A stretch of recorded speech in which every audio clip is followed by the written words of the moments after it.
aqui no contexto das chaves públicas temos um problema para resolver, não é? Que é como é que eu, então, já vimos que preciso de saber, preciso de conhecer a chave pública se eu quiser, por exemplo, verificar uma assinatura de alguém, não é? Portanto, se eu quiser verificar uma assinatura, o documento que vem assinado, normalmente é um hash, não é? Do documento, vem cifrado com a chave privada da pessoa que está a assinar o documento, e eu preciso de verificar isso com a chave pública correspondente. E preciso de obter essa chave pública de alguma maneira, não é? Por exemplo, agora nós estamos a usar as assinaturas, muitas assinaturas não se calhar não tanto o vosso caso, mas com a pandemia e com a descentralização de uma série de serviços, nós estamos a assinar muitas coisas com o cartão do cidadão. O nosso cartão do cidadão tem uma chave pública e uma chave privada. E nós, quando assinamos com o cartão do cidadão, estamos, na prática, a cifrar o documento, ou normalmente não é cifrar o documento, porque o documento não precisa de ser secreto, mas estamos a cifrar um hash do documento com a nossa chave privada, que está no nosso cartão, no chip do nosso cartão. E depois, se alguém quiser verificar aquela assinatura, na prática, o que nós estamos a colocar lá é também no próprio documento, é também a nossa chave pública, que vai associada a um certificado que está, já vamos ver como é que isto é feito, que está verificado por uma autoridade de certificação pública, neste caso é o Estado, e o Estado depois terá a sua cadeia de certificação para uma autoridade daquelas que existem nos computadores todos, e portanto quando nós abrimos aquilo e vamos verificar a assinatura, o que vai acontecer é que vai ser usada a nossa chave pública para decifrar o que nós ciframos com a nossa chave privada, que é o hash do documento, depois é feito o hash do documento e comparado, e se estiver certo, então a assinatura está válida e ninguém mexeu no documento. Portanto, numa certa medida aquilo é quase mais seguro do que uma assinatura normal, feita por a pessoa com papel e caneta, não é? Mas aqui temos este problema que neste exemplo que eu vos estou aqui a dar, que é esta história da chave pública, que é como é que, para verificarem a nossa assinatura, sabem a nossa chave pública. Portanto, a chave pública e privada estão no nosso cartão, mas depois o nosso cartão não anda, as pessoas não têm acesso ao nosso cartão para verificar a nossa assinatura. Salvo algum caso muito específico que fosse preciso. Em tribunal ou qualquer coisa dessa, que nós fôssemos lá com o nosso cartão. Mas normalmente não é isso que acontece, aquilo pode ser validado porque há maneiras de obterem a nossa chave pública e terem a certeza que aquela chave pública realmente é nossa, que alguém certifica isso. Como é que nós podemos fazer isto? Para fazermos isto, podíamos pensar numa maneira muito simples, que era o quê? Que era eu, por exemplo, se estivermos a pensar em sites, eu posso pensar o quê? Que basta colocar a chave na minha página web, ok? Só que aqui tenho logo um problema, que é um attack de man in the middle, que é o que está aqui na figura. E neste attack man in the middle, qual é que é o problema? Aqui o atacante, a Trudy, pode simplesmente dar-me a sua chave pública a dizer que é o Bob. Ok? E então, se eu quiser comunicar com o Bob, eu vou usar a chave pública que ele me deu, só que é a Trudy que está no meio, ok? E a Trudy ainda por cima, muito facilmente, porque também pode saber facilmente a chave pública do Bob, até pode estar aqui a trocar mensagens sem ninguém saber que ela está cá, ok? Portanto, ele envia ao ET a sua chave pública para a Alice vai cifrar as coisas com a chave pública, as coisas que eram supostas ser secretas, aqui estamos a ver um caso simples em que isto é confidencialidade, portanto eu estou a enviar uma coisa cifrada com a chave pública, só quem tem a chave privada correspondente é que pode cifrar isto, e portanto neste caso o que está aqui a Trudy, como tem a chave privada que corresponde a este ET, decifra isto, depois volta a cifrar com a chave pública do B, e o B todo contente recebe isto e decifra com a sua chave privada e acha que ninguém viu aquilo. Ok? Portanto, uma solução assim simples não funciona, porque assim como não funciona é simplesmente pôr num documento assinado pelo cartão do cidadão, associado lá ao fecheiro, a chave pública porque é preciso que as pessoas, para validar e para terem e para aquilo ser válido e ser mesmo uma assinatura minha, tem que haver uma maneira de ter a certeza que aquela chave pública que eu digo lá que é minha é realmente a minha, porque não foi uma terceira pessoa que pegou no documento, pôs lá a sua chave pública, ou forjou aquilo para imaginem que é a assinatura de um documento para fazer uma transferência bancária, e a pessoa pode forjar um documento e pôr lá uma chave pública qualquer e dizer que é minha para me obrigar a fazer a transferência. Portanto, tenho aqui este problema, que é, então, como é que eu posso provar que aquela chave pública é mesmo daquele interlocutor? Então, a solução para isto é fazer um certificado, ok?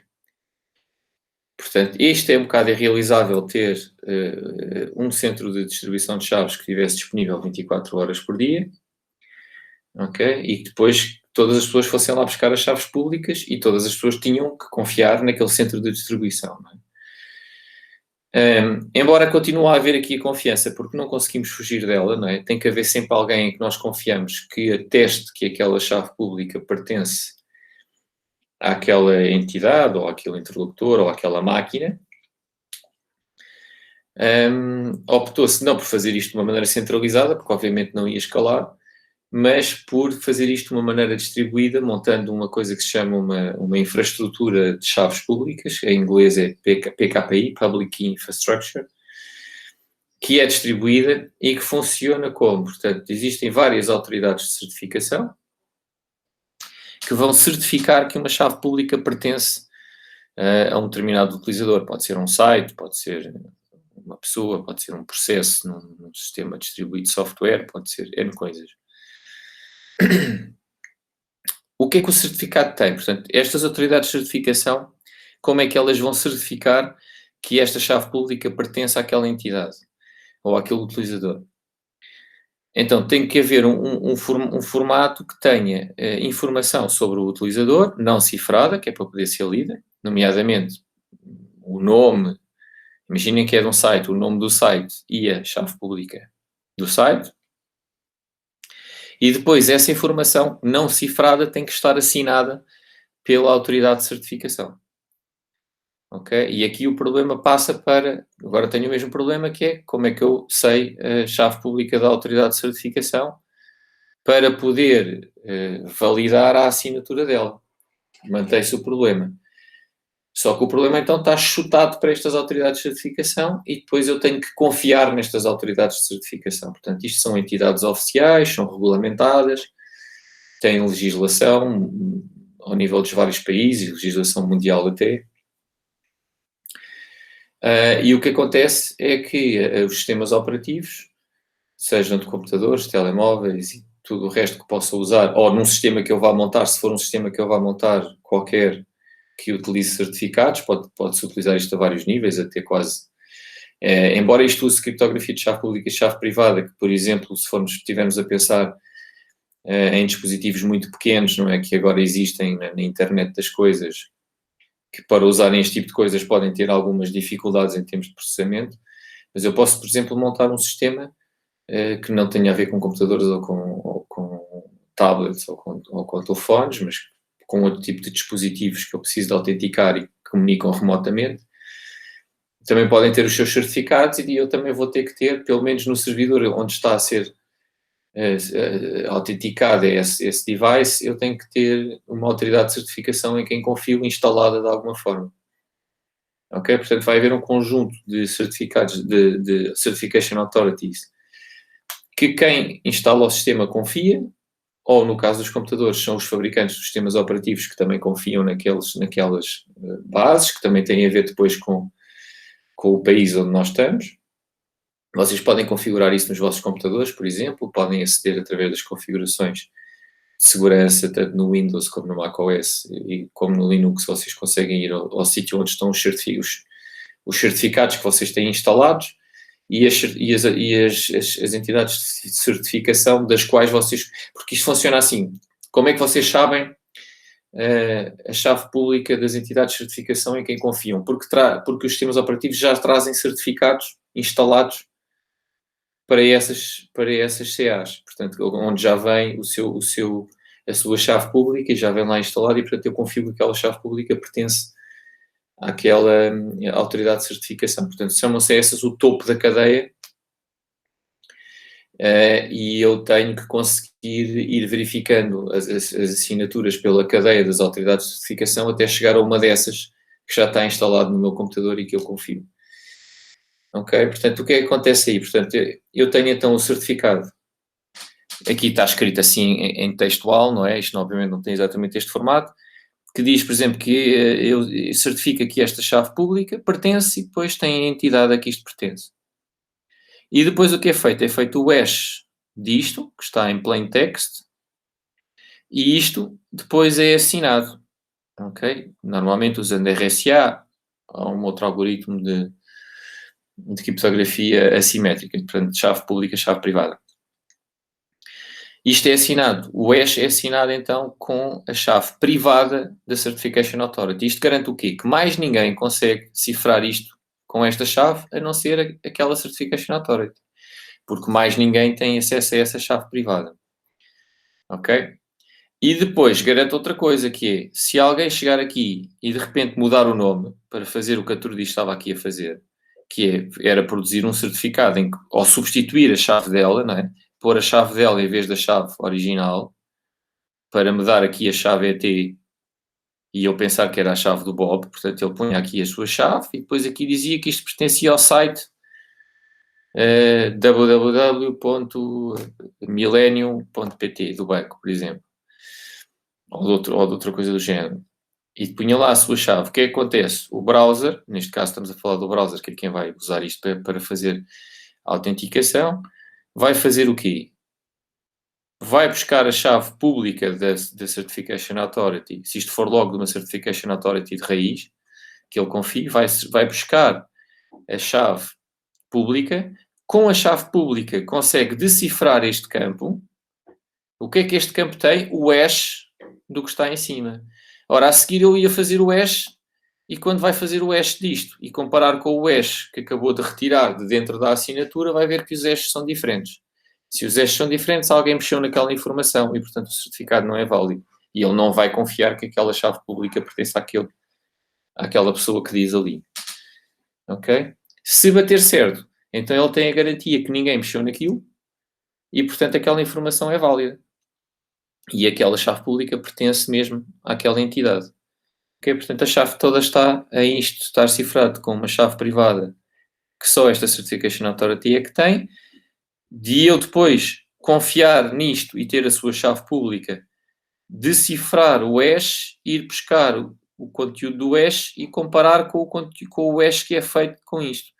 Se tudo estiver igual, também ninguém falsificou nada aqui e, portanto, aquele certificado é válido. Ok?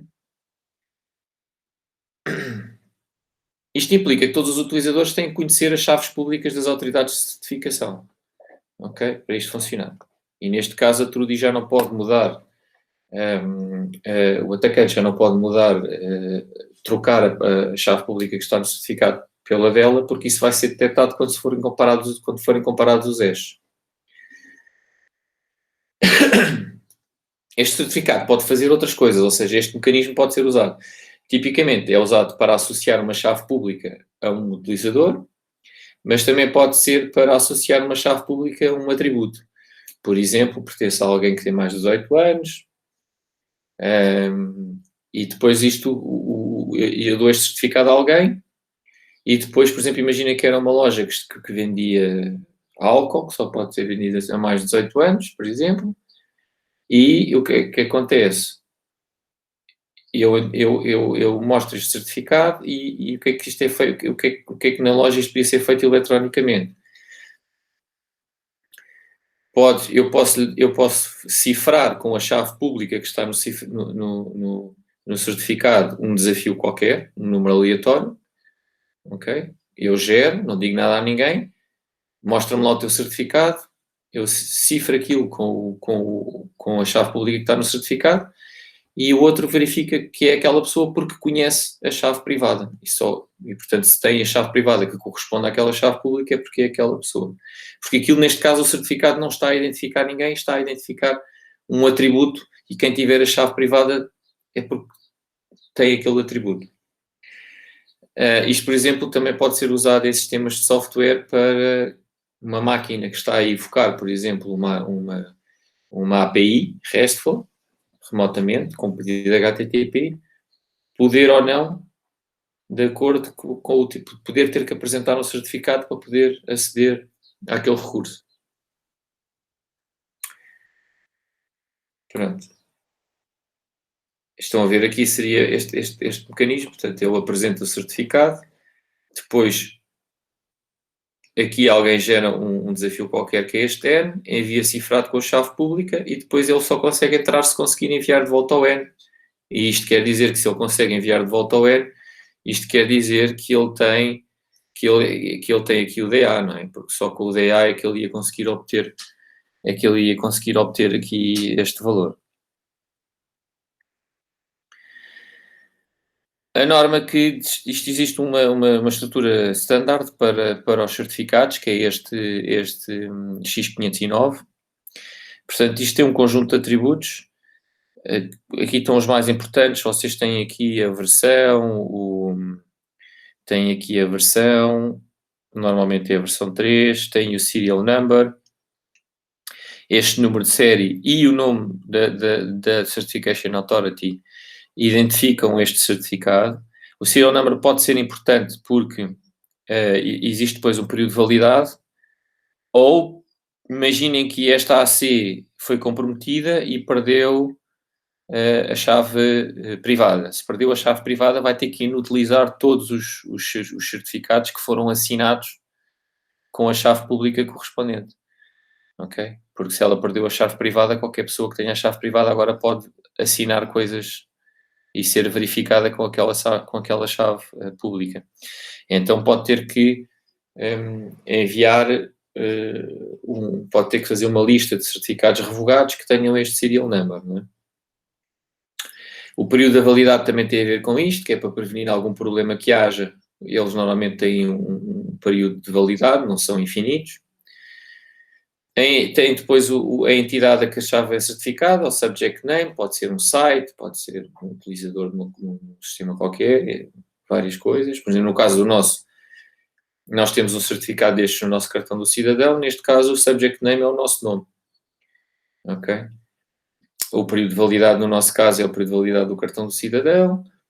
Depois tem lá o método de assinatura que foi o algoritmo foi usado para assinar o certificado. Nós aqui falámos no RSA, é uma possibilidade, mas qualquer outro algoritmo de criptografia assimétrica, de chave pública e de chave privada, considerado seguro, poderia ser usado. E depois temos aqui o issuer, que é o nome X500 ou DNS da autoridade de certificação. Portanto, é este campo, conjuntamente com o serial number, que identifica um certificado. E depois tem aqui uns opcionais, que pode ser um ID também para o emissor do certificado e para o indivíduo. E depois podem haver várias extensões, não vale a pena estamos a entrar aqui. E depois tem então o tal campo que é a assinatura criptográfica propriamente dita. Ok? Portanto, que basicamente é o quê?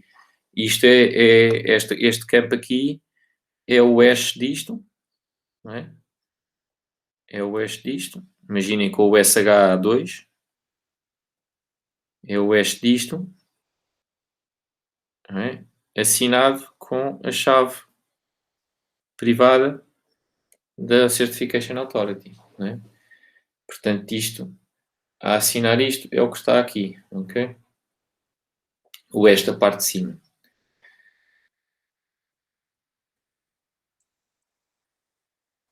Pronto, a infraestrutura PKI, então como é que funciona? Até agora estamos a imaginar uma Certification Authority, a pessoa tem a chave pública dela e isto funciona, mas isto no mundo inteiro, quer dizer, uma só para toda a gente não funcionaria. Então o que é que acontece? Existem as chamadas cadeias de certificação. As cadeias de certificação não são mais, existem algumas Certification Authorities de raiz, não é? Estas são as tais que vêm já instaladas tipicamente no sistema operativo, vocês podem pôr mais se quiserem depois, por alguma razão. Normalmente a gente não mexe nisso. E estas Certification Authorities ainda são algumas, estamos a falar de 20, 30 ou às vezes mais que estão lá. E mesmo essas 20, 30 não certificam diretamente todos não emitem todos os certificados que são usados no mundo. Então, por exemplo, imaginem que eu preciso de fazer um site HTTPS e preciso de um certificado. Lembram-se que vocês no primeiro trabalho para montar um socket que use TLS. Aliás, um socket que use TLS, mesmo que não seja para HTTPS, porque o TLS pode ser usado para outras coisas. Portanto, se quiserem ter um socket TCP seguro, que é o que o TLS é, vocês têm que ter um certificado. No vosso caso, era um certificado que, em vez de estar assinado por uma Certification Authority, estava assinado pelo próprio computador, ou seja, foi uma assinatura feita legalmente. O que aconteceu ali é, com uma ferramenta de command line que existe, foi criado um certificado e foi criado um par chave pública, chave privada. Ok? Portanto, o que foi feito ali no trabalho é que foi criado um par de chave pública, chave privada, né? Um EADA, e depois é feito um self-signed certificate que diz que o EA pertence ali àquela máquina, não é? E depois é feito o hash disto e é assinado com o seu próprio DA. Ok? Por isso é que quando vocês depois abriam o browser, aquilo dava uma exceção de segurança e um warning. Porque o browser vê que isto está lá o certificado, sim senhor, mas vê que este DA até está lá na informação que para verificar este certificado ele tem que fazer o hash disto e decifrar isto com o próprio EA que vem no certificado. Ora, isto não garante nada, não é? Portanto, é tipicamente feito para development, para nós vermos que está tudo a funcionar, como é o nosso caso no trabalho, mas não garante segurança nenhuma porque por isso é que aparece lá que é self-signed. Porque na própria informação do certificado está lá a dizer que no ID da Certification Authority diz que é a própria máquina, portanto ele sabe se é a própria máquina, está a fazer aqui uma coisa que é usar a própria EA que vem no próprio certificado para verificar a assinatura. Portanto, a única coisa que se sabe é que ninguém mexeu nisto, mas também ninguém ia mexer, mas também se fosse um atacante, obviamente também conseguia fabricar isto, não é? Se eu quiser um site, não posso então ter uma coisa destas, tenho que pedir a alguém para me assinar isto. Portanto, este DA que vai assinar isto não pode ser o meu, mas isto tem que ser de uma autoridade de certificação que tem a sua chave pública. Então eu vou pagar a alguém para me fazer isto. Normalmente depois existem várias empresas que fazem isto. Podem ter aqui, isto é o RA aqui, no caso da figura do livro, é the Regional Authority, depois as várias Certification Authorities. E agora o que acontece é que então eu contrato aqui uma empresa destas e ela assina-me o meu certificado, mete aqui a minha chave, mas assina com a chave da Certification Authority, ok? E depois eu irei apresentar isto ao browser, só que agora o browser não conhece esta Certification Authority, que é uma destas aqui de baixo. Então não consegue verificar isto. Porquê? Porque não conhece esta chave. Ou não tem esta chave de nenhum sítio fidedigno. Então o que é que ele vai fazer? Ele iria contactar esta Certification Authority, cujo nome DNS costuma vir aqui no certificado, e ele vai então dar-me cá tu o teu certificado, para eu ver se o teu eu consigo validar. E então depois eu tenho um certificado desta, que tem lá a sua chave, e tem a sua assinatura feita por, neste caso, da Regional Authority, imaginem, ok? Assinado pelo Digital Authority. Mas agora o browser ainda não... Olha, mas eu não conheço esta ainda. Ok? Portanto, eu não consigo verificar este hash que vem aqui dentro disto, porque eu não consigo decifrar isto. E portanto, continuo sem também conseguir decifrar isto, porque também não conheço a chave do AC, não conheço de uma fonte confiável. É a mesma coisa, não conheço a chave pública, aqui não conheço o EAC e aqui continuo sem conhecer o ERA. Ok? Então, mas está aqui alguém assinou este certificado. Ok? Então, agora eu vou ver então se consigo saber o certificado do RA. E o certificado do RA, ele dá-me o seu certificado, mais uma vez tem lá a sua chave pública, e agora, aqui para simplificarmos, porque isto podia continuar indefinidamente em níveis, esta já vem assinada pela raiz.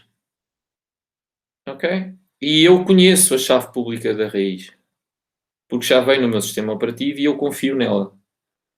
Ok? Então agora eu posso verificar a cadeia dos certificados. É isto que se chama uma cadeia de certificados.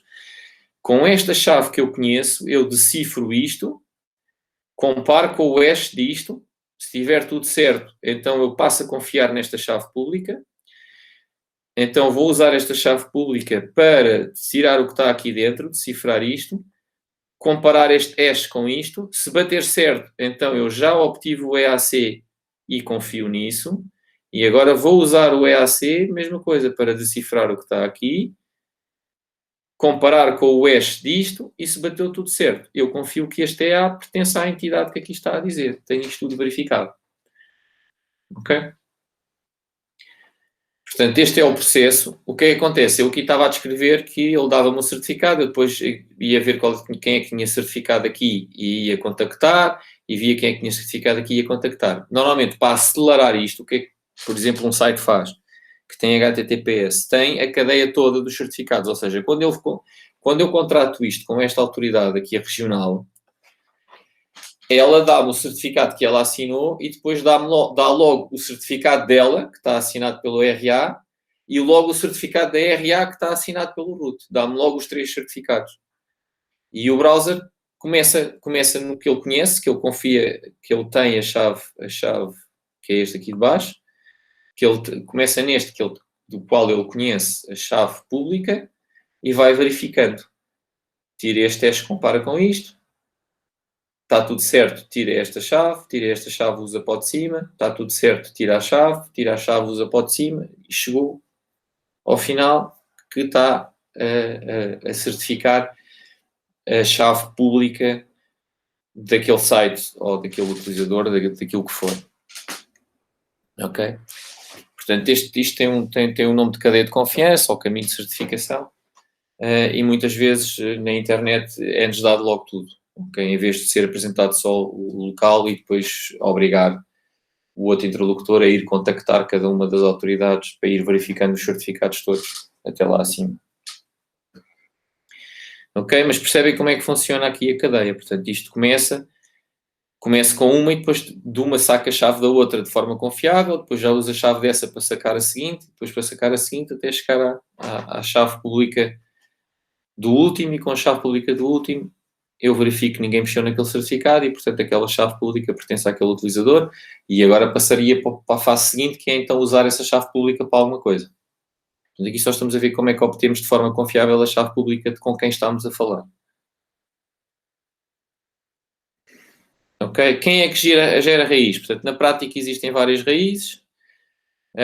Existem mais de 100, até está aqui, eu estava a dizer 20, elas são muito mais. Existem mais de 100 chaves públicas de raízes confiáveis. E os utilizadores podem gerir esta lista, nós podemos ir lá acrescentar ou revogar certificados. Esta lista, na prática, são certificados que estão lá. Só que são os certificados da root. Ou seja, o que está lá na lista, naquele exemplo que nós fizemos, é este último certificado aqui. Já está no nosso computador. Ok? Aliás, não é este. Seria o certificado que depois tinha aqui o E da root, a chave pública da root. Este é o que tem a chave pública da Regional Authority.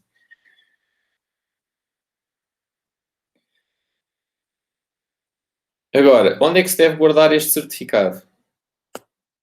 Muito simples.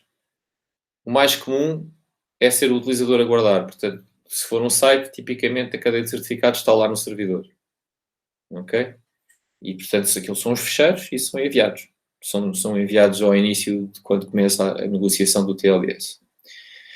Da mesma forma que vocês, quando montaram o servidor seguro, tanto no primeiro como no segundo trabalho, estão lá certificados. No segundo trabalho, eles também lá estão. São 2 fecheiros que lá estão com as extensões PAM e CAM.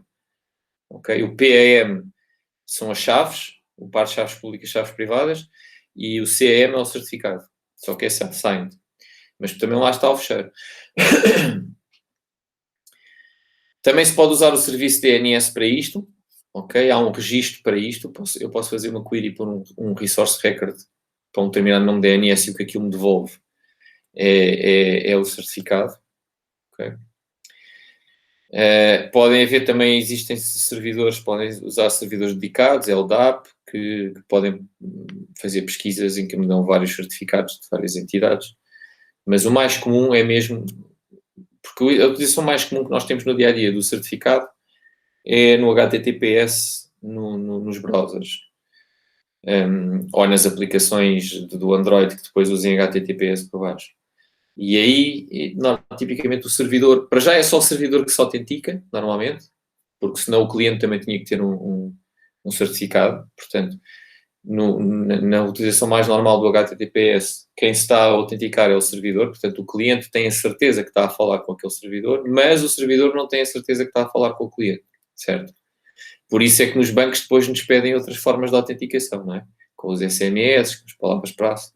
Se nós tivéssemos um certificado, não era preciso isso, ok? Porque o browser já sabia, o servidor já sabia que estava a falar connosco, porque nós tínhamos apresentado um certificado, o nosso browser tinha apresentado um certificado. Tem um exemplo disso também agora, se tiverem um leitor de cartões com o cartão do cidadão, quando vão ao portal das finanças, quando vão a qualquer outra coisa dessas, vocês podem usar o cartão com o leitor, o cartão tem lá um certificado e estão a fazer isto. E nesse caso o servidor também já não vos pede mais nada, não há usernames, não há password, vocês entram para a vossa área porque apresentaram um certificado que está assinado, ainda por cima, com uma chave pública do Estado, e portanto o Estado tem lá a chave está assinado com a chave privada do Estado, e portanto o Estado conhece a sua chave pública e verifica logo aquilo e confia nela e tem certeza que é válida e, portanto, decifra logo a assinatura, compara com a informação que nós estamos a dar, o número de contribuinte, essas coisas todas que estão no cartão, confirma se está tudo igual, se os hashes estão iguais, estamos autenticados. Mas isso é um cenário que acontece menos. Acontece, por exemplo, com isso do cartão de cidadão, acontece em algumas empresas em que também já se usam cartões com chips para fazer login lá na rede da empresa, para fazer login no computador, em que também, eventualmente, esses cartões também podem estar lá certificados nos chips.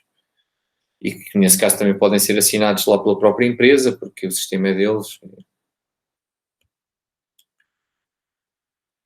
E funcionar. Pronto, agora problemas disto. Por vezes é preciso revogar certificados, porquê? Porque a chave privada ficou comprometida, ok? A chave privada daquele certificado só, isso só invalida aquele certificado. Porquê? Porque a chave pública tem que mudar, porque se a chave privada ficar comprometida, já não vale a pena estar a usar aquela chave pública para nada, ok? E pior ainda, que já tínhamos falado antes, que essa chave privada da Certification Authority ficar comprometida, porque aí não invalida só um, invalida todos os que foram assinados por aquela CA. Ok? Porque agora qualquer pessoa pode assinar coisas em nome daquela CA porque tem a chave privada dela. Portanto, aí vai ser preciso revogar os certificados todos daquela CA. Ok? Então isto tem várias coisas. Por exemplo, há emissões periódicas de listas de revogação de certificados, com os números de série de todos os certificados revogados.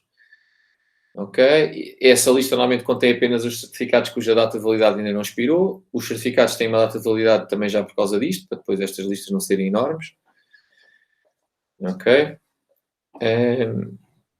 Isto implica que agora, sempre que eu quiser usar um certificado, pode ser necessário consultar a Certification Authority para ver se ele não está na lista dos certificados revogados.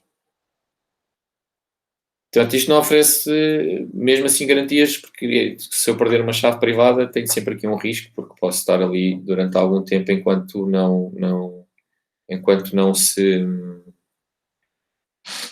enviou a lista de revogação a usar um certificado que não está válido.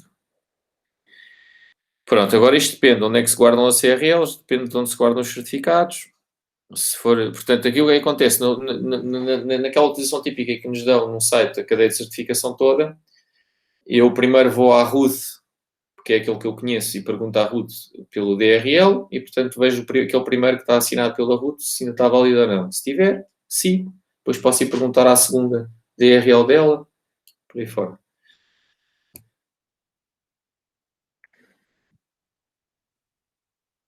Pronto, se a duração destas coisas for grande, também elas podem ser muito grandes. Há uma solução que é normalmente isto há uma lista primária que é enviada muito espaçadamente no tempo, e depois há uma lista de atualizações que é mais frequente, e que implica que quando eu vou perguntar a uma autoridade de certificação, ela pode não me dar a lista toda, pode me dar só as últimas atualizações, porque vai assumir que eu tenho guardada a tal outra lista que tem uma periodicidade maior. Ok, pronto, e com isto terminámos aqui o que faltava destes slides. Deixem-me só agora partilhar aqui a outra aula.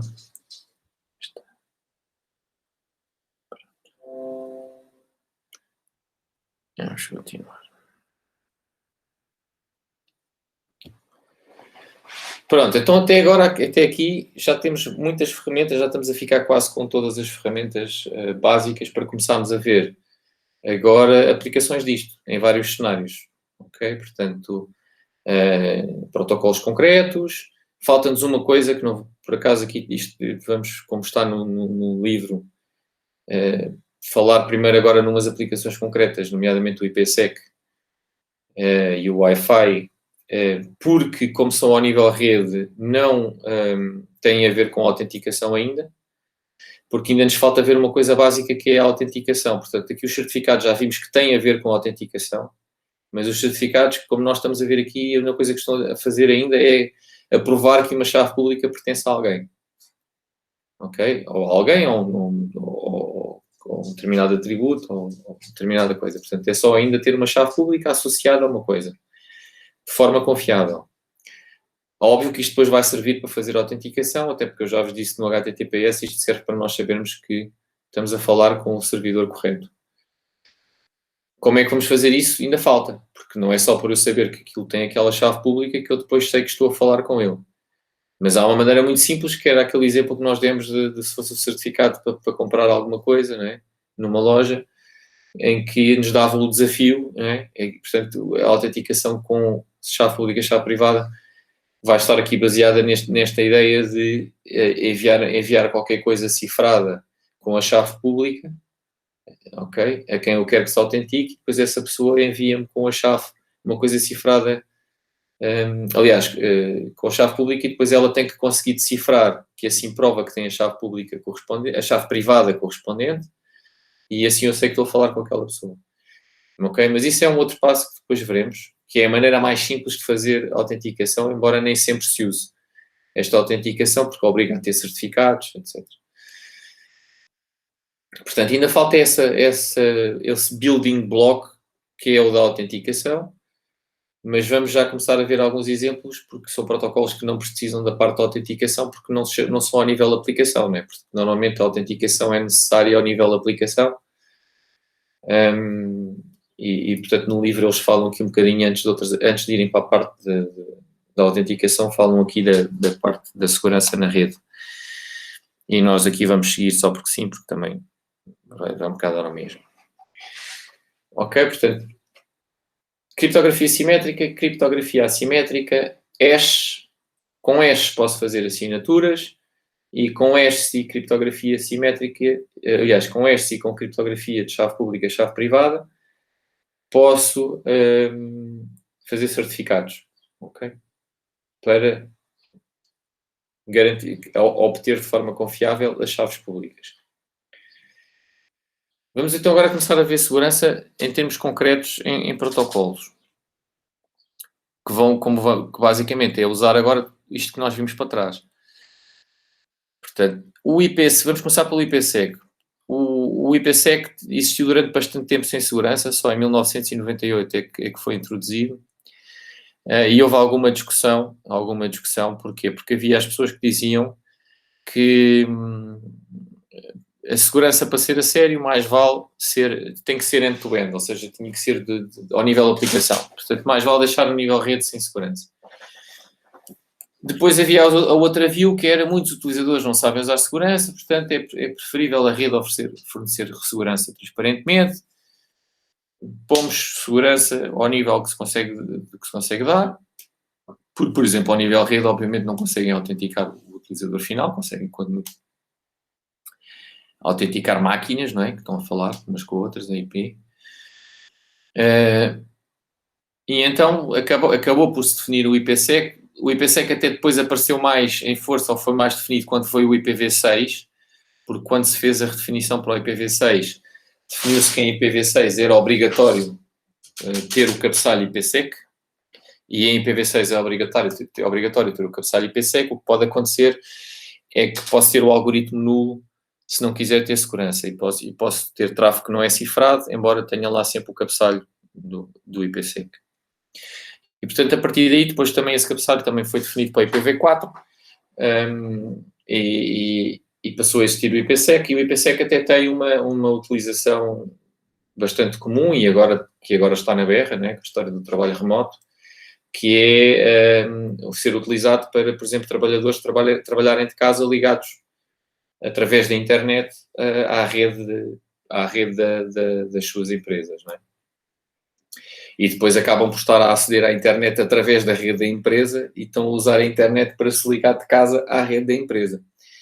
Nós também temos isso na faculdade, não é? Também podemos estar em casa ligados à rede da faculdade e por exemplo, a ver papers, como se tivéssemos, para podermos entrar nos sites dos papers e ter acesso aos papers que temos através da rede da faculdade, ou para aceder remotamente a máquinas que estão na faculdade, que de outra forma o tráfego é bloqueado na firewall, e se estivermos ligados com a VPN não é, porque é como se estivéssemos na rede lá, e o IPsec é usado para isso, ou seja, é usado para depois cifrar o tráfego do nosso computador, neste caso é mesmo desde o nosso computador, até à firewall da faculdade, ou até ao device, que não sei se é firewall, mas deve estar tudo no mesmo, onde está o servidor, o endpoint da VPN. Portanto, nós temos que ter um softwarezinho que instalamos, e basicamente vamos ter um túnel IPsec desde o nosso computador até ao servidor da faculdade, onde está instalado o servidor da VPN.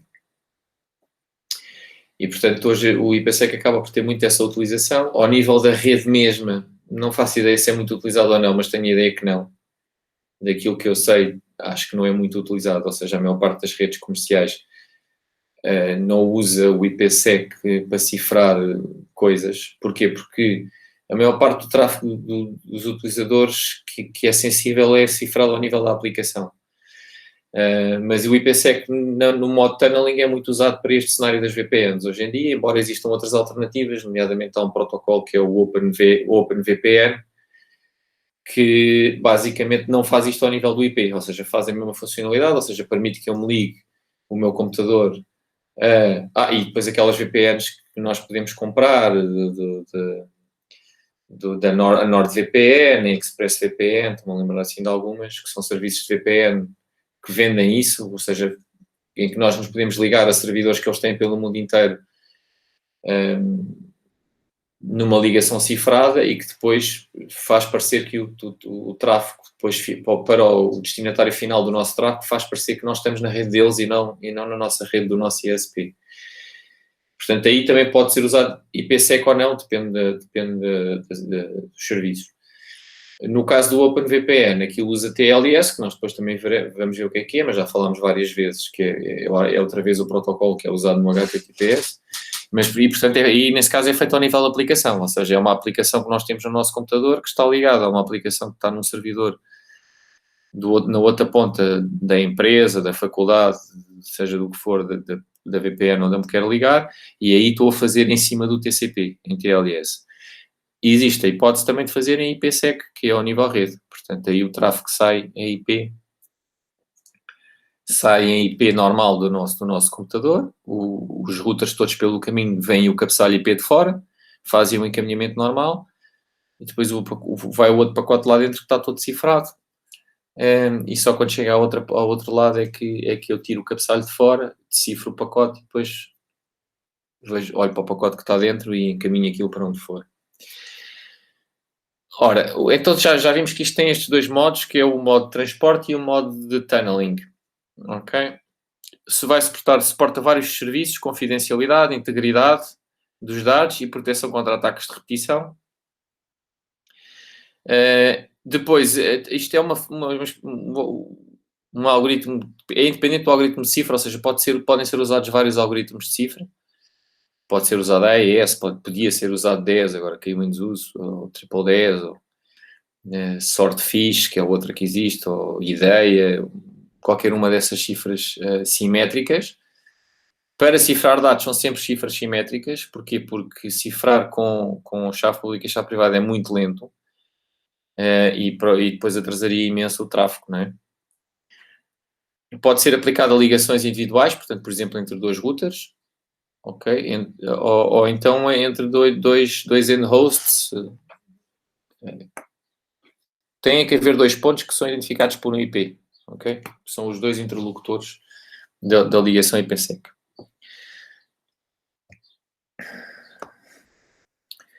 Ora, como vocês sabem já há muito tempo, né, o IP não tem noção de ligação, não é? Ao nível rede, aquilo é comutação de pacotes e eu só olho para o destino IP, ok? Para o IP de destino. Embora agora com o SDN possa ter outro tipo de coisas, em que vou olhar, posso fazer encaminhamento por fluxo, que aí já há um bocado a noção de ligação, especialmente se for um fluxo TCP. Mas no IP, no standard IP, não existe essa noção de ligação, não é? Portanto, um encaminhador IP olha para o endereço IP destino e envia, e todos os pacotes que têm o mesmo endereço IP destino são tratados todos da mesma maneira. Portanto, não há noção de ligação entre... Para já, nem se olha para o endereço IP de origem, normalmente. E depois não há distinção entre várias comunicações que estão a ser feitas entre os mesmos dois IPs. Isso também não acontece no IPsec. No IPsec, isto só vai até ao nível IP, portanto, uma ligação entre o IPA e o IPB é sempre a mesma ligação, mesmo que tenha 20 ligações TCP lá dentro diferentes. Se forem entre os mesmos dois endereços IP, é a mesma ligação. O que é uma ligação aqui? É uma Security Identification, isto tem aqui um nome, Security Identification, vou só ver aqui. Este Security Parameters Index, aliás, ok? Isto é a identificação de uma ligação. Ok? Que aquilo é o identificador e aquilo chama-se à ligação uma associação de segurança, que é o que está aqui, ok? Ou SA. E, portanto, isto é definido entre dois pontos. O que é que são dois pontos aqui? É um IP, é o IPA e o IPB, não é? Ok? Se eu quiser fazer comunicação, por exemplo, numa VPN, tenho que ter duas associações de segurança. Uma de IPA para B e outra de IPB para o IPA. Ok? Portanto, vai haver dois identificadores daqueles diferentes. É um num sentido, outro no outro, que até podem estar a usar cifras diferentes em cada um dos sentidos. E então existem aqui duas componentes. A primeira componente, que é que nós vamos ver, e é que está em quase todos os livros de segurança, mais descrita, é quais é que são as extensões que os cabeçalhos IP passam a ter e o que é que vai ao não cifrado, ou autenticado, ou por aí fora, ou assinado, num pacote IP, dentro do IPsec. E depois há uma parte que tem que ser executada inicialmente, que é como é que eu faço estes SAs, ok? Como é que eu estabeleço estes SAs, portanto isto implica que tem que haver uma comunicação prévia entre estes IPs, para estabelecerem os SAs, estabelecerem os identificadores, decidirem quais é que são os protocolos que vão usar para cifrar, para assinar, para fazer hashes, etc. E pronto, para estabelecer as chaves que vão usar também, não é? Os protocolos e as chaves, porque, por exemplo, para a cifra simétrica tem que também partilhar as duas chaves entre si, a chave que vão usar. A parte do estabelecimento das chaves é este ISA-KPMP, que é de Internet Security Association and Key Management Protocol. Teve uma primeira versão que caiu logo em desuso, tinha falhas graves, e agora usa-se este Internet Key Exchange 2, pelo menos, acho que até já é uma versão mais recente. Assim, de uma forma resumida, o que é que isto faz? Utiliza certificados, como nós estivemos a ver. Portanto, o que acontece é que os endpoints têm que ter um certificado, depois tem uma chave pública, que está associada a esse certificado. Durante esta troca de mensagens que existe ao início, imaginem que é no modo tunnel, nós lançamos, por exemplo, desligamos a VPN da faculdade, nós lançamos a aplicação cliente e a aplicação cliente faz isto ao início. Portanto, que aquilo demora um bocadinho a estabelecer. a VPN. Portanto, ele vai verificar no nosso caso nem é um certificado, porque aquilo é com o nosso username e a nossa password. E depois usa uma troca de chaves AES usando criptografia assimétrica usando o DP. Okay? Portanto, basicamente, os certificados são para obter a chave pública, pode ser só do servidor, o cliente usa a chave pública do servidor para cifrar a chave de sessão, que é a chave que vai ser usada no AES. Só o servidor é que consegue tirar a chave lá de dentro, porque só o servidor é que consegue decifrar alguma coisa feita pela sua chave pública. E portanto, depois posso usar, já têm os dois a chave, e depois podem usar a chave para cifrar as coisas em AES. E depois pode funcionar, depois de fazer isto, ou seja, depois deles pensarem em deles decidirem como é que vão associar-se um ao outro e decidirem quais é que são os protocolos que vão utilizar. Então isto vai começar a funcionar e então temos os tais dois modos, o modo transporte e o modo túnel. O modo túnel é útil, já vimos por aqui, nomeadamente é para as VPNs, a maior parte das vezes. Firewall, por exemplo, tem aqui o exemplo, uma firewall na entrada da rede de uma empresa. O modo túnel ainda tem outra vantagem, que é se tiverem se eu tiver uma zona de entrada onde depois há tráfego de vários clientes e eu lá dentro nem sequer sei distinguir ligações dos clientes para os outros, ok? O espião não sabe quem é que está a comunicar com quem. Tem a desvantagem de acrescentar um segundo cabeçalho, portanto, durante o sítio todo onde aquilo passa na internet, estamos a introduzir ali mais uns quantos bytes de informação. Depois existem ainda dois modos, um deles está a cair em desuso, que é este AH. Este AH, portanto, isto que está aqui em cima seria o pacote IP normal, ok? Portanto, vocês tinham o IP header normal e depois o que é que acontece? Para quem vocês este ano não tiveram CGR, portanto, normalmente nós temos uma frame de Layer 2, tipicamente Ethernet ou outra tecnologia de Layer 2. Dentro dessa frame vem um pacote que pode ser IP ou de outro protocolo qualquer, mas neste caso IP, estamos a falar de IPsec. E depois, então, esse pacote, que é o que está aqui representado, que vem dentro da frame, tem um campo que é o protocolo. Okay? Aqui neste header há um campo que é o protocolo, que diz tipicamente o que é que vem a seguir. E os mais típicos são ICMP, que é os dos pings e dos trace routes, ou TCP ou UDP. Neste caso, aqui há uma terceira hipótese que é passa a haver antes deste campo protocolo, okay, que na mesma vai ser TCP, UDP ou ICMP, vai passar a existir um campo que é o Next Header, que está dentro deste cabeçalho AH, é este primeiro que aqui está, o Next Header, e depois este cabeçalho fica aqui no meio, entre o cabeçalho do IP e depois o cabeçalho do TCP. Portanto, está no fim do cabeçalho IP todo. Okay? Depois tem o payload length, número de palavras de 32 bits que estão neste cabeçalho AH, o SPI, que é o identificador da ligação, identifica uma Security Association, né? Isto é a identificação de uma Security Association. Tem o número de sequência. Este número de sequência é importante porque não se repete. Portanto, é um número de sequência que tem 32 bits e quando chegarmos ao fim destes números de sequência tem que se fazer uma nova SA.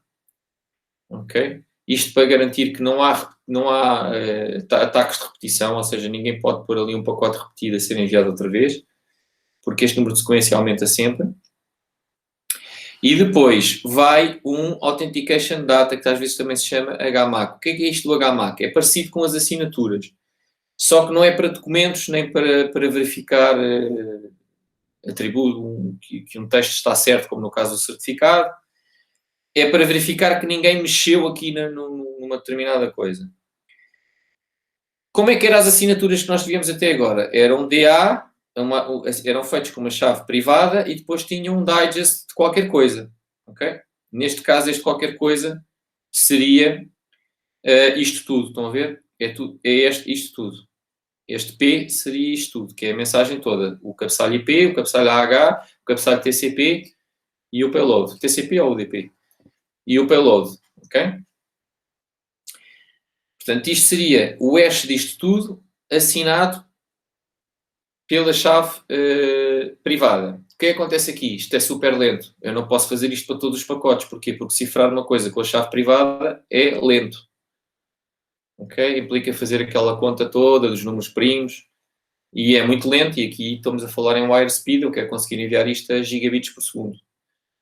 Ok? Então não se pode usar esta criptografia, chave pública, chave privada. Então, outra maneira de eu fazer aqui isto, uma assinatura digital, é usar a chave. Porquê? Porque eu já fiz isso, eu já tenho uma SA, já tenho este SPI, portanto, eu já tenho uma chave partilhada entre o IPA e o IPB, não é?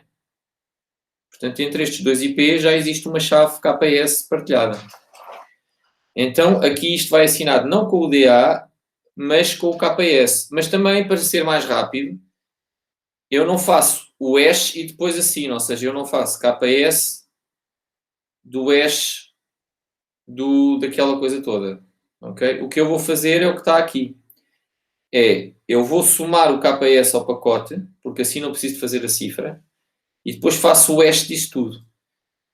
A validade é a mesma. Reparem uma coisa. Só quem tem o KPS é que consegue fazer este hash, porque senão o KPS não está lá dentro, certo? Se alguém mexer no pacote, ou se alguém não tiver o KPS, o que é que vai acontecer do outro lado? O hash não vai dar igual. Porquê? Porque um hash basta mudar um bit, já não dá igual. Ok? E isto é mais rápido, porque assim não faço nem a cifra simétrica, nem a cifra assimétrica. Isto tem este nome, Hashed Message Authentication Code. Ok? O MAC Message Authentication Code é o KPS mais o pacote, e depois isso é feito um hash disso. O outro do outro lado, o que é que faz? Pega no pacote que recebeu, junta-lhe a chave que ele tem, faz o hash, compara. Se está igual, é porque ninguém mexeu no pacote e o outro do outro lado também conhece o KPS. E, portanto, isto está autenticado. Agora, o que estou aqui a ver é que isto não faz cifra, ou seja, isto não garante confidencialidade. Neste modo do AH, não há confidencialidade. A única coisa que isto está a garantir é a integridade do pacote, okay, com o HMAC, e que não há pacotes que são introduzidos por ninguém e replayed. Okay? Portanto, isto o que me garante é que ninguém mexeu na ligação, mas não garante confidencialidade. Para garantir confidencialidade, tem que se usar o modo ESP, okay? Que é este Encapsulated Security Payload, que tem os tais dois modos, tem o modo transporte e o modo túnel. No modo de transporte, o que é autenticado é o pacote TCP. Neste caso não há aqui nada era cifrado, mas era tudo autenticado, ou seja, o MAC, não é o MAC, aqui, o MAC é um mau termo, já vamos ver porquê. Porque se estivermos a falar, por exemplo, no Layer 2, MAC, a sigla MAC é de Medium Access Control, ok? E é muito usada. Portanto, isto também tem outro nome que é o Message Integrity Check, MIC. Que quando é em contextos onde se pode confundir com o MAC do Medium Access Control, em vez de usar HMAC, usa-se MIC. Mas é a mesma coisa. Mas aqui tudo entrava nesta verificação de integridade.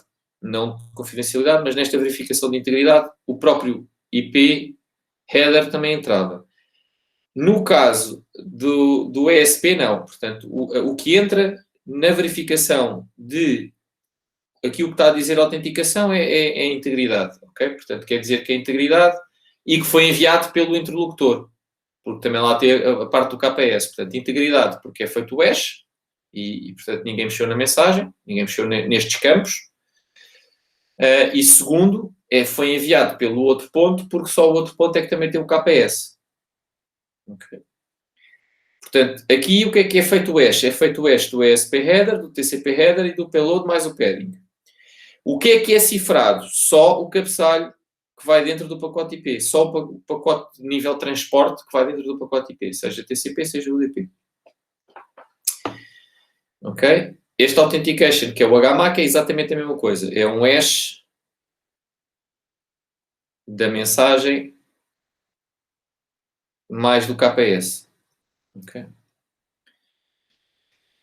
Se for no modo túnel, o que é que acontece? Isto é tudo encapsulado.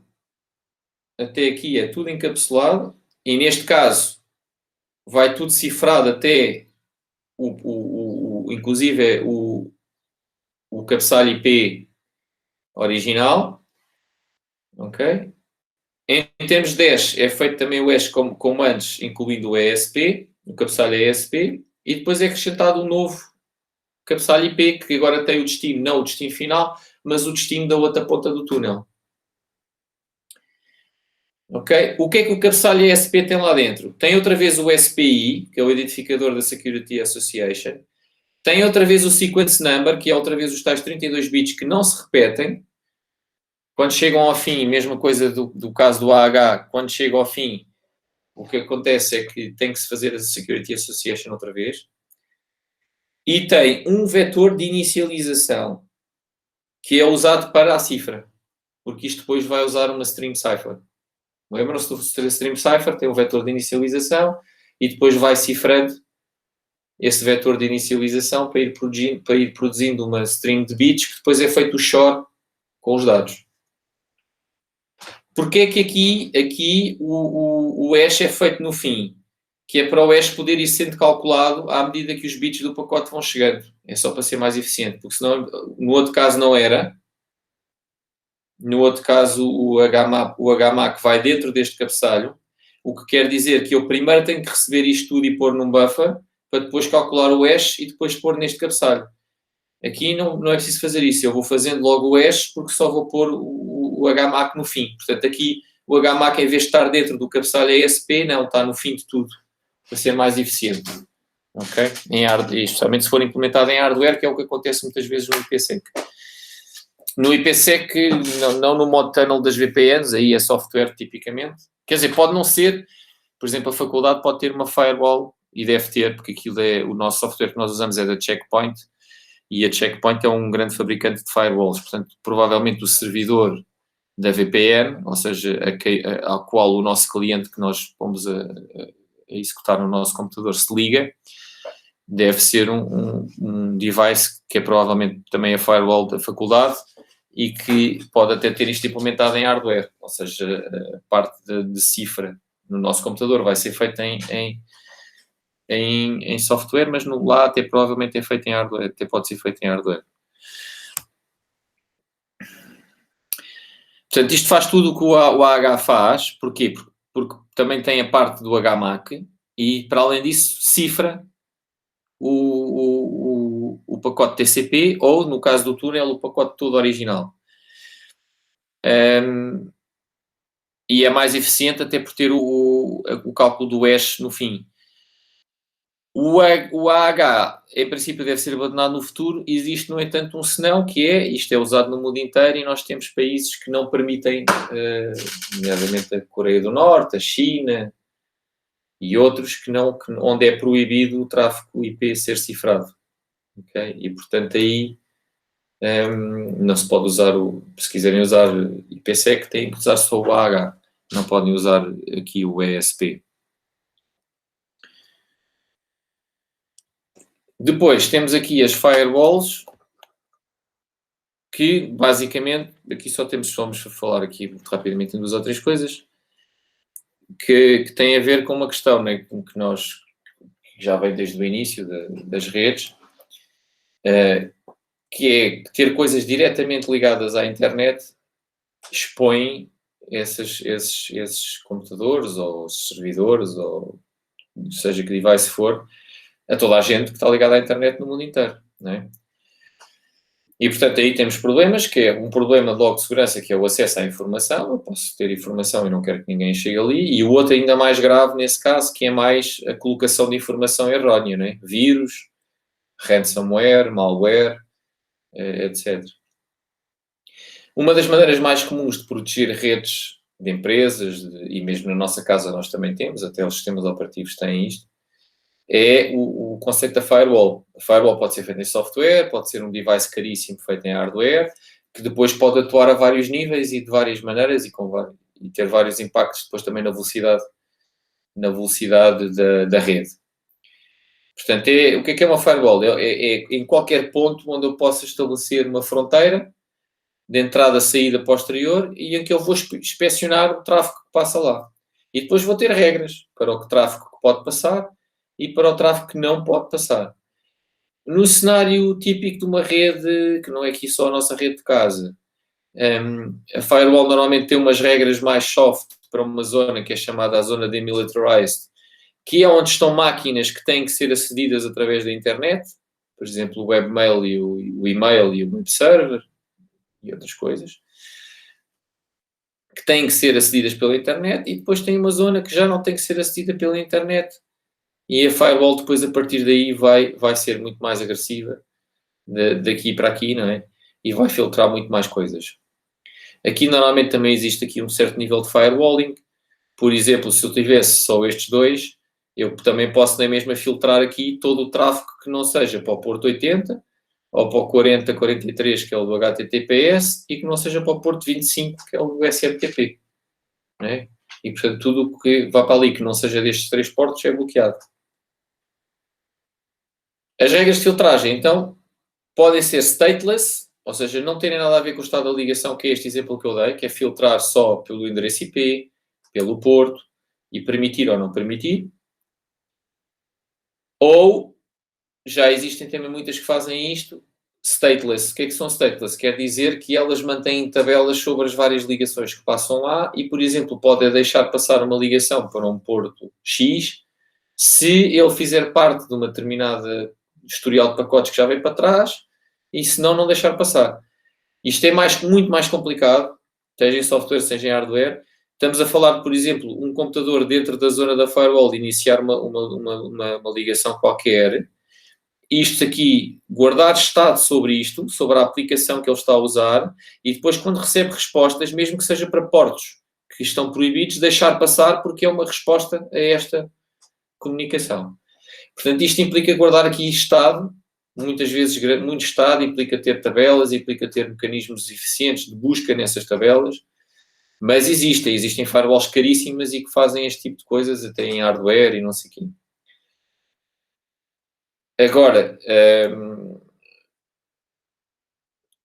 isto pode ser sempre contornado ou tentar-se contornar através de túneis IPsec, ok? E que escondem informação, ou no TLS, por exemplo, pode-se contornar firewalls usando VPNs, porque eu posso aqui ligar-me aqui de dentro ligar-me a uma... Por exemplo, imagina, firewall também pode bloquear tráfego no sentido contrário, ou seja, pode bloquear os utilizadores da rede interna de aceder a determinados sítios.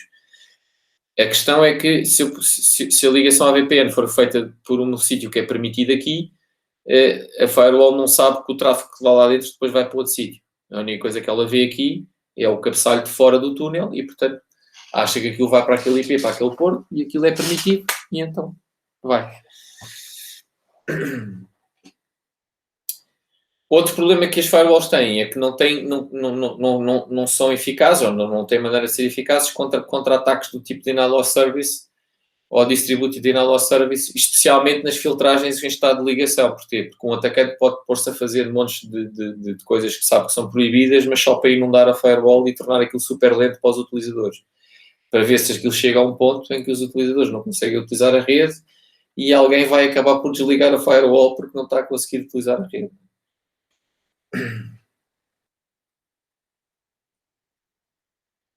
Outra coisa aqui ao nível rede, que já falámos, porque tem a ver com o IPsec, embora exista outra alternativa que eu vos disse, por exemplo, o OpenVPN, que é outro software para fazer VPNs. Aqui, quando estamos a falar VPNs, há dois tipos de VPNs, né? Vocês têm as VPNs que são montadas em cima de MPLS, por exemplo, em que aí o que está a acontecer é que um provider está a isolar completamente o vosso tráfego do resto do outro tráfego, portanto nem há preocupações de segurança a esse nível, porque o tráfego está isolado, ok? Está a partilhar a mesma rede, mas está isolado, está num túnel diferente de MPLS, existem várias tecnologias. E, portanto, não há maneira de um atacante estar numa rede e conseguir aceder ao tráfego de outra rede. Ele está isolado, fisicamente. Aqui o que estamos a falar é fazer isto na internet, não é? Na internet toda a gente acede. Então, uma das hipóteses é usar o IPsec no modo tunneling, que é o que está aqui neste exemplo, né? Vocês têm esta rede e agora querem se ligar à rede 2, ou que é o nosso caso agora das pessoas que estão a trabalhar remotamente em casa, estão na sua rede de casa e precisam ligar-se à rede do escritório. Usam ali um software qualquer, no escritório alguém montou aqui um servidor que está num router ou qualquer coisa, que é o endpoint da VPN, e nós em casa ligamos, temos o nosso IP de casa, que quando estamos ligados à VPN até pode ser um IP, até podia ser um IP da mesma rede, da rede da empresa, mas depois nós temos lá o nosso IP de casa que não tem nada a ver com isso. Ok? E o que o software vai fazer é vai então pôr este cabeçalho original, ok? E vai substituir, vai pôr outro por fora com o destino IP, que é o desta máquina aqui, leva o pacote IP ISP, o pacote IP original encapsulado e cifrado, e quando isto chega aqui, tira-se este pacote, decifra-se, faz-se ao contrário, e vou obter outra vez o pacote original, e este pacote original aqui dentro desta rede vai parecer que veio de dentro da rede. Ok? Professor? Sim. Mas aí no meio cria-se um pacote IP novo com... Cria-se um cabeçalho novo, sim, este de fora. Mas não é um pacote novo. Não, é só o cabeçalho. É só um cabeçalho. Ok. É um cabeçalho novo que tem este novo IP. Ok? E depois leva o original lá dentro. Ok. O que é criado também é aqui este cabeçalho IPsec, não é? Mas isto é como já vimos antes. Depois estes dois têm que fazer a tal SA, não é? Security Association. Têm que usar o Internet, como é que é? O IKAMP, que é o protocolo para...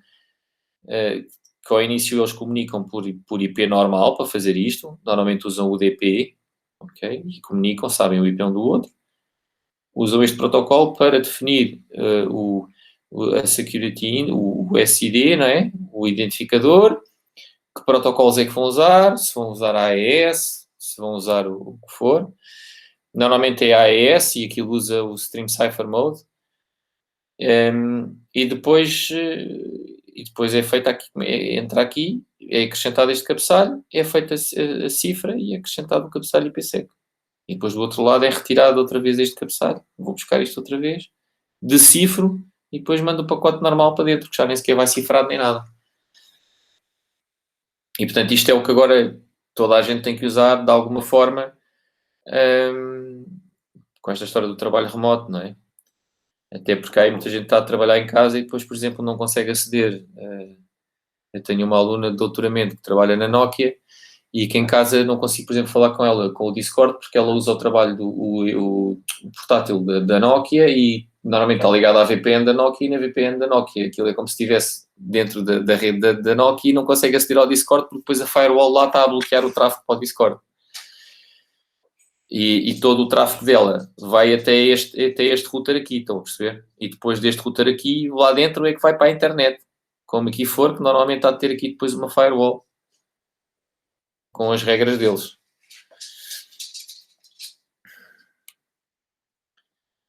Pronto, isto aqui é outra vez a mesma coisa, portanto, este router 1 vai ter aqui esta identificação, que é este interface, que é o interface 0, é onde está a rede 10.1, e depois tem uma interface virtual, que é para a rede 2.0, que é criada pelo tal software que tiver a fazer a VPN, ou a configuração for feita aqui no próprio router, também pode ser feita aqui, que vai criar aqui uma interface virtual que diz que quando o destino é para estas coisas, tem que ser enfiado dentro deste interface virtual, que é o túnel IPsec. E este interface virtual corresponde a depois fazer estas coisas todas. E acrescentar este cabeçalho, etc. Depois aqui na internet, o que a internet vê é só isto. E encaminha só para aquele IP. Pronto, aqui está a tal alternativa que é ter estas VPNs usando túneis MPLS ou com SDN dentro da sua rede, mas aqui não temos esta preocupação de ter que cifrar o tráfego nem nada disso. Porquê? Porque está isolado fisicamente. Hoje em dia, até normalmente o que se usa, porque agora há esta grande use case, que não estava aqui nos acetados nem no livro, que é esta história do trabalho remoto, não é? E que vem para, já havia antes, porque já havia muitas empresas, especialmente na área da tecnologia, que já permitiam alguns dias por semana, e em determinado, trabalhar em casa. E também já havia muita gente, por exemplo, no desenvolvimento de software, já havia muita gente que trabalhava a partir de casa, até freelancers e não sei o quê. Portanto, já havia esta necessidade, já havia. E já havia esta utilização. E mesmo quem gera redes, que depois tem que gerir fora de horas e, portanto, precisa de aceder a partir de casa, mesmo sem ser agora por causa da pandemia. E, portanto, aqui já havia esta necessidade e agora também há muito esta coisa de como é mais barato usar a internet, porque estes serviços são caros. E é obviamente que é mais barato usar a internet, porque eu já tenho que ter a internet, porque as pessoas lá dentro precisam de usar a internet no dia-a-dia, não é? Então existe também já muito esta coisa de usar uma combinação dos dois serviços, controlando se estou a usar um ou outro, que é uma coisa que se chama SD-WAN, e há muitos produtos que vendem isto, e basicamente, imaginem, tem um túnel IPsec e tem uma saída física para a rede através do tal serviço MPLS, e depois ele vai tentando usar a internet e só usa o outro quando não consegue na internet ter as garantias de serviço que precisa, ou quando começa a degradar depois muito o tráfego que haja mesmo para a internet ou qualquer coisa, portanto aquilo vai gerindo aquilo de uma forma inteligente para permitir poupar dinheiro nestes serviços que são mais caros. Pronto, isto tivemos a falar aqui um bocadinho de segurança, basicamente ao nível IP e depois as firewalls e como é que eu podia aqui ter ligações entre duas redes passando por um sítio que é público, mas com fios, né? Porque a parte do backbone da internet aquilo tem fios. Depois ainda temos aqui uma parte mais complicada que são as redes sem fios e nós aqui nem vamos falar da parte celular que também tem dados, ok? Até vamos deixar isto de parte, vamos falar só no Wi-Fi, mas existe também hoje os dados através da rede celular, não é? Portanto também tem aí os problemas de segurança aí também. E existem também questões de segurança aí, já existiam, até pelas próprias chamadas telefónicas já existiam. Até porque na primeira geração de celular de todas, a segurança era uma treta e toda a gente conseguia ouvir as chamadas uns dos outros. Mas estava a estarem no alcance da antena. Portanto, aqui a segurança sem fios tem desafios que não existem nas com fios, não é? Nomeadamente porque qualquer pessoa dentro da cobertura da rede é muito mais fácil fazer eavesdropping no canal do que na parte wired. Na parte wired implicava eu ter uma ligação à fibra ou ter acesso a um router para conseguir ver o tráfego. Se eu estiver a falar do Wi-Fi, basta eu estar no alcance do AP. Portanto, aqui é mais crítico ainda. Vários problemas aqui. Sendo que há aí vários, por exemplo, esta história de não se usar, de usar dados não cifrados, que as pessoas gostam muito de fazer e faziam muito e fazem muito a viajar, e é um grande risco usar aqueles hotspots que não são cifrados, não é? Porquê? Porque muito facilmente, e há N histórias de ataques desses, há pessoas, muito facilmente alguém vai para um sítio público e coloca um AP com um nome que faça sentido para aquele sítio público, uma rede Wi-Fi aberta e as pessoas todas contentes, porque não vão gastar dados, ligam-se àquilo, sem segurança nenhuma, e depois quem está a controlar o AP basicamente tem acesso a tudo o que nós enviamos que não seja cifrado. O que hoje em dia muitas vezes pode já não ser tão problemático, porque muito do tráfego já começa a ser em TLS, ou seja, já sai do nosso telemóvel cifrado, mas tudo o que não seja cifrado ele vai conseguir ver. Ok? Portanto, isso se usar a configuração por omissão, então... E isso também leva aqui a outro problema que se fala muito na segurança, que nem sequer está aqui no livro, nem nos acetados, que é, normalmente nós temos que usar segurança a vários níveis. Ou devemos combinar tudo. Não podemos pensar que no nível acima vai resolver, mas depois no nível acima alguém se enganou na implementação e aquilo tem um exploit qualquer, e se tivermos a segurança também a outro nível, sempre estamos protegidos. Isto é um bom exemplo, né? Se nós estivermos a usar um AP público que não tem segurança, mas se nós tivermos depois, por exemplo, com um software que faz uma VPN no telemóvel, já estamos protegidos porque estamos a usar IPsec ou TLS se for o OpenVPN, e portanto o que já está a sair do interface do nosso telemóvel para o Wi-Fi já está a sair cifrado. Ok? E estamos protegidos por aí. Ou, por exemplo, se não tivéssemos protegidos por aí, mas estivermos a aceder a um site de um banco, o site do banco usar HTTPS já faz com que as coisas já saiam por HTTPS do telefone. Mas mesmo assim é perigoso, porque o telefone continua a estar exposto, o telefone ou outra coisa qualquer que esteja ligado numa rede destas, continua a estar exposto a coisas ativas, ou seja, não é só passivo de coisas que possam sair e o atacante que está lá está a ouvir. Não, ele, se conseguir ter acesso, se for sem segurança, ele pode enviar pacotes para o nosso telemóvel, porque está na mesma rede e pode enviar pacotes para o nosso telemóvel e tentar fazer coisas.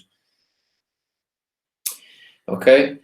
Pronto, o 802.11 é o Wi-Fi, depois existem as N extensões, não é? Que foram melhorando as velocidades, etc, etc. Mas ao nível de segurança, teve basicamente 3 iterações, sendo que uma delas é muito recente e ainda não está praticamente implementada, que é já existe aqui o WPA3, não está aqui nem está no livro, até porque o livro é anterior a 2018, aquela edição. O WPA3 foi agora há 3 anos, vai fazer 3 anos, standardizado.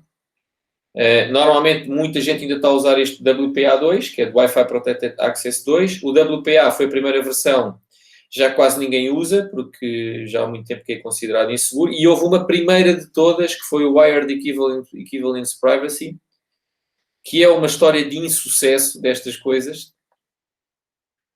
porque foi a primeira segurança que houve no Wi-Fi e isto foi quebrado rapidamente e chegou ao ponto de haver software que era muito fácil, e eu lembro-me das pessoas ainda usarem e conseguirem usar o Wi-Fi das outras pessoas fora de casa, em férias, etc., muito facilmente, porque isto era super fácil de quebrar e havia muita gente que tinha isto e pronto, e muitas vezes as pessoas não usavam para coisas muito maléficas, era só para usarem a internet das outras pessoas, mas era muito fraquinho. E chegados a este ponto, até vocês já vão saber porque é que isto era muito fraquinho. E este é um daqueles casos que até é estranho como é que isto foi feito, não é? Mas também este WAP foi mesmo no início do Wi-Fi, embora a internet já fosse uma coisa bastante grande na altura, porque isto, o início do Wi-Fi, estamos a falar de 2000 e tal já. Mas pronto, a internet, o grande boom da internet foi para aí 96, 97, começou a crescer muito, depois começaram a ver toda esta awareness da questão da segurança. Mas fizeram aqui umas coisas que nós aqui já sabemos que vão dar asneira. Por exemplo, portanto, o app usava uma cifra em feixe, lembram-se? Cifra em feixe é aquele modo que começa com um IV e depois vai cifrando e depois vai sempre cifrando o IV e depois faz aqui um short. Lembram-se? Do plain text, acho que é qualquer coisa assim, né? E portanto vem o plain text e depois isto começa com o IV e vai fazendo aqui uma sequência de streams e depois vai cifrando com o short. Até aqui tudo bem.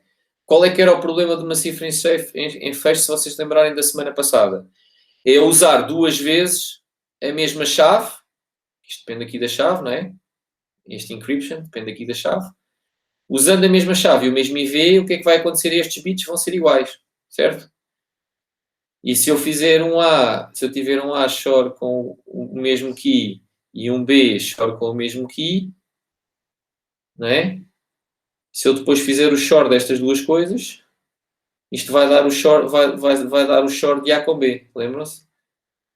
Portanto, isto é uma vulnerabilidade grave, tem que se ter muito cuidado em todas as cifras em fecho. As cifras em fecho são muito boas, porque como nós vimos logo no início, ao contrário da substituição e da transposição, que combinadas também são boas, mas então aí é que temos mesmo a certeza que não há informação nenhuma no ciphertext sobre o plain text. Lembram-se? Com o short, por causa das probabilidades estatísticas do resultado do short até.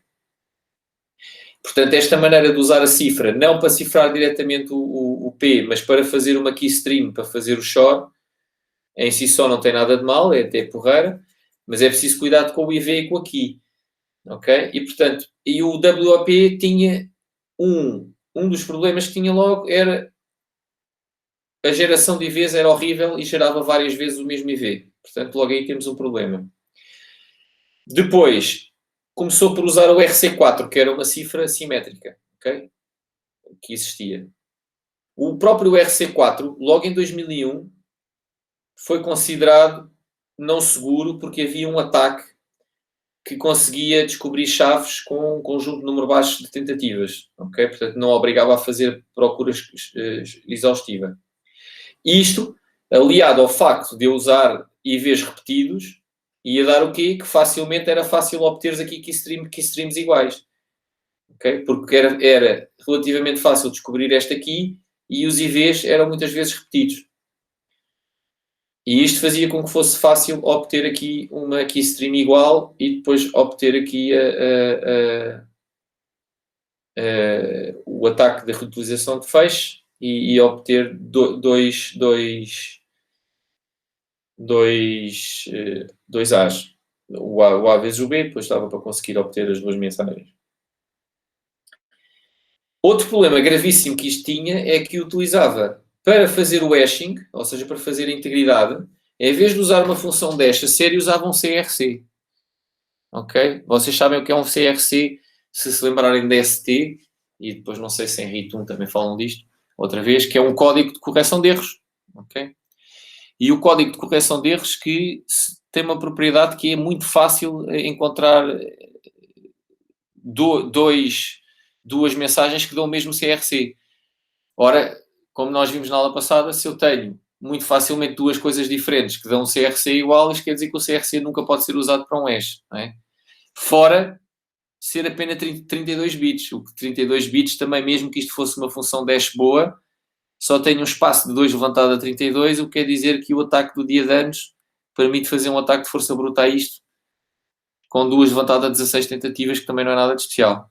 Portanto, não só isto não conseguia garantir confidencialidade por causa desta história da utilização das keystreams, como nem sequer conseguia garantir integridade também por causa de usar primeiro um CRC, que nem sequer é uma função dash, e depois, ainda por cima, o CRC ter um espaço muito pequeno de bits, mesmo que fosse forte.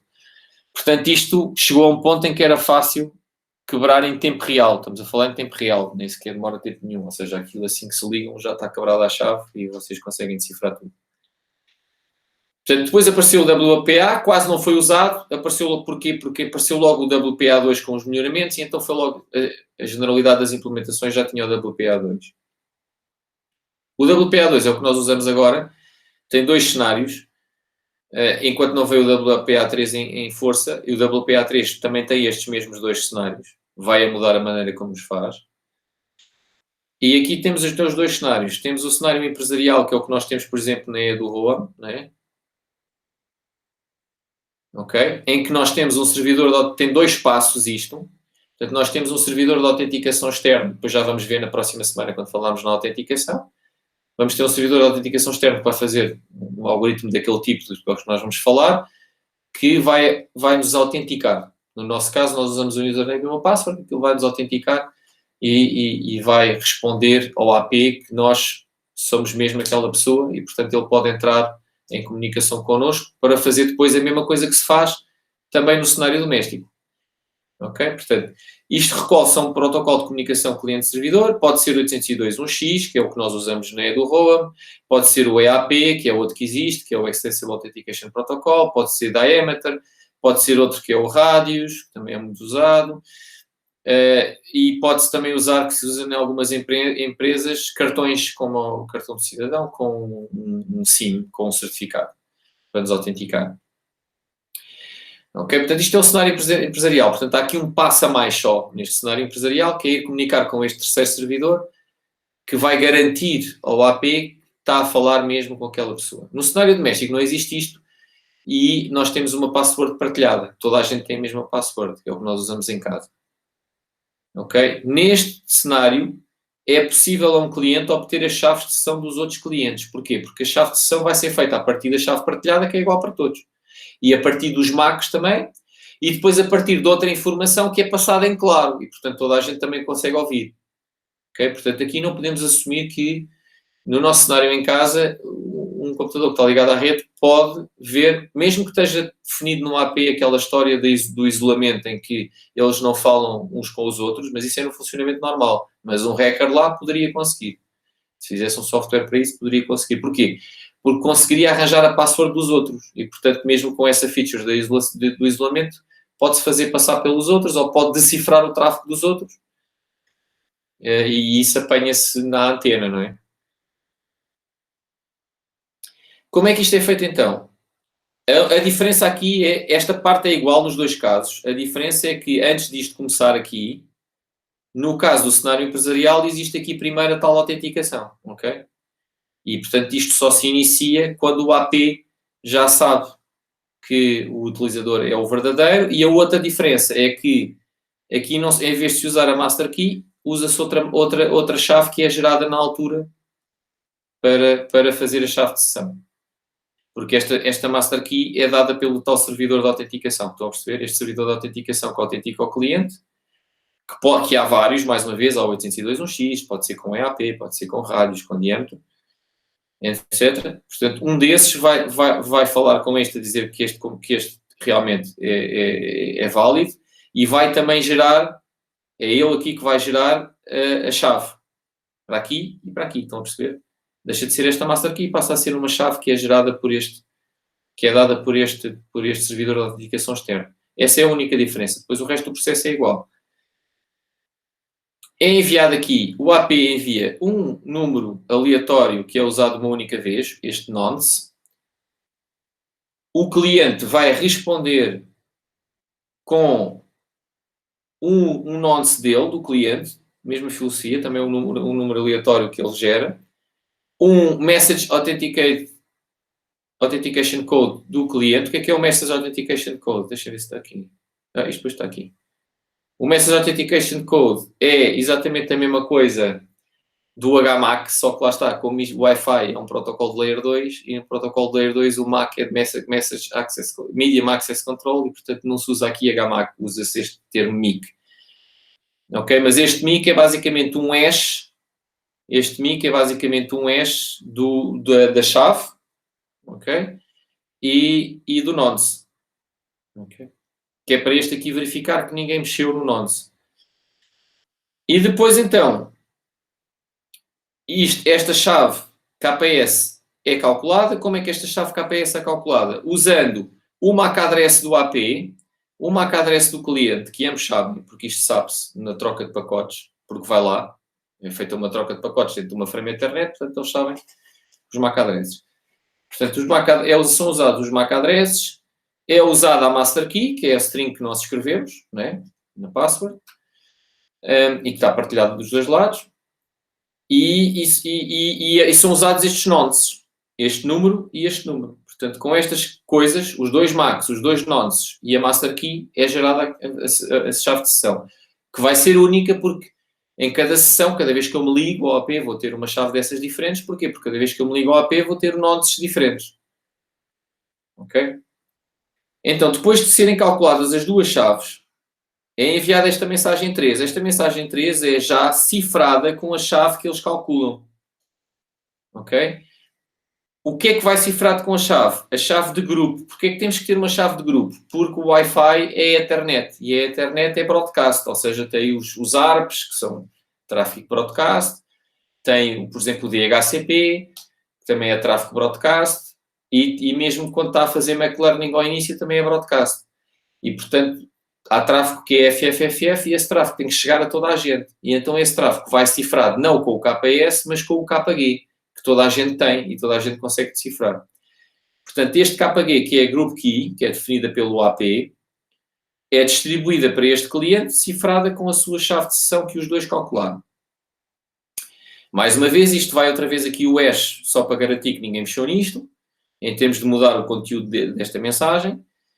E depois vem esta quarta mensagem, portanto isto é um four-way handshake, e vai esta quarta e última mensagem que envia um acknowledge cifrado também com o KPS. Okay? E então isto verifica que o cliente tem o KPS, porque senão não conseguia enviar este ACK cifrado com o KPS. Okay? E isto é assim que funciona, e é desta forma que eles têm o KPS e o KG. Ok?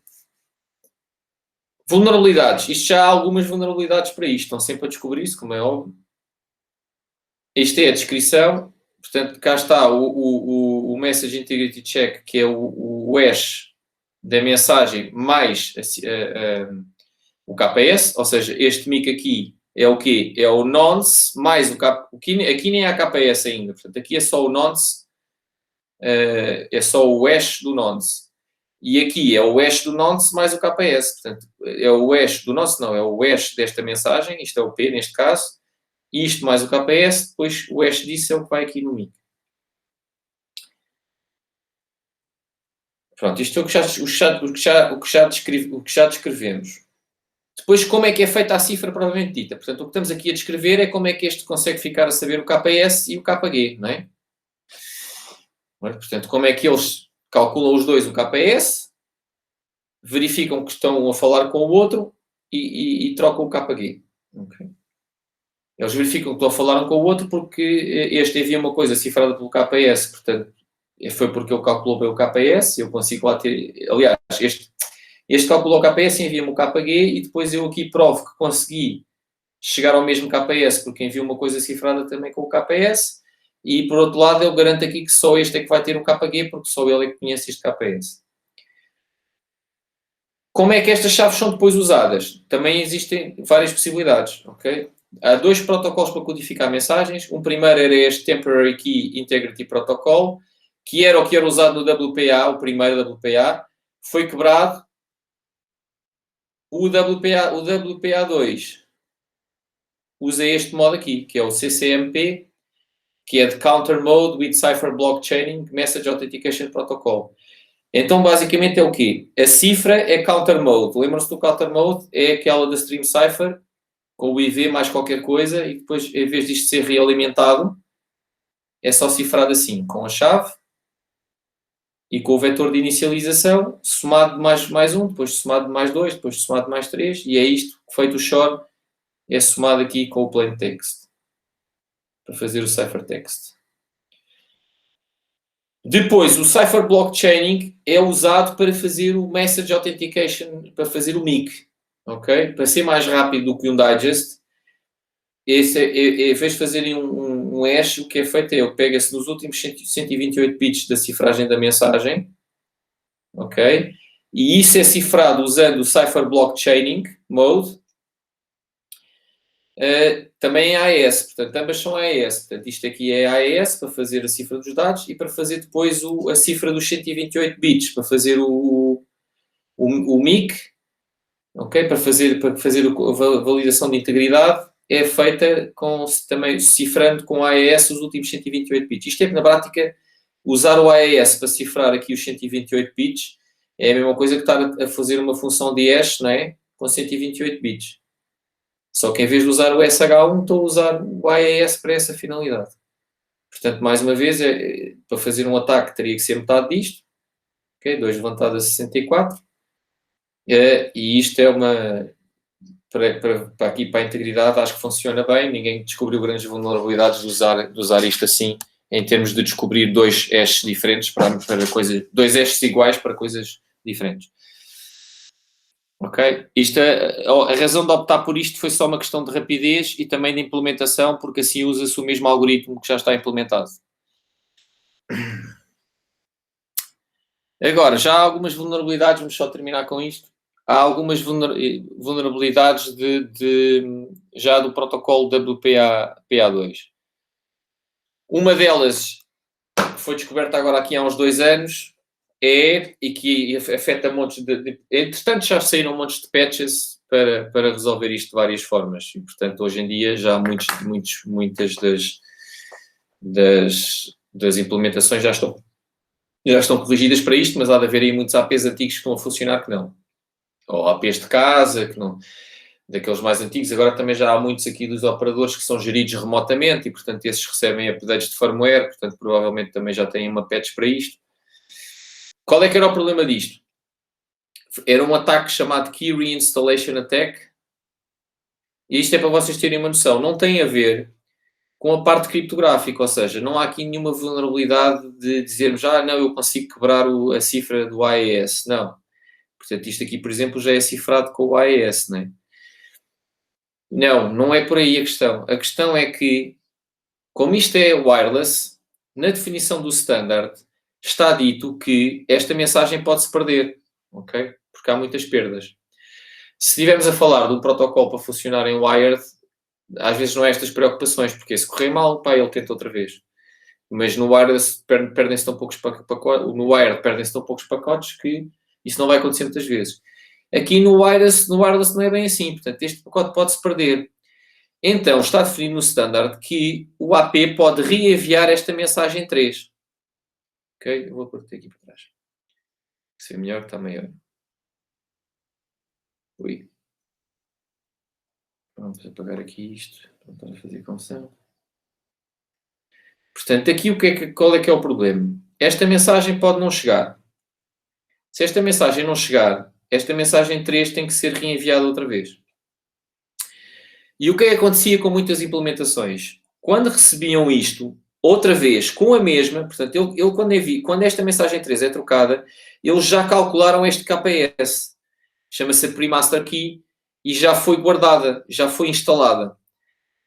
E depois isto é usado para cifrar com os números aleatórios, com os números que são o IV. Lembram-se que aquilo usa Stream Cipher e, portanto, usa aquele IV. Mais 1, mais 2, aliás, é o counter mode. Portanto, usa este IV, entre outras coisas, e depois também há um problema aqui com estes nonces.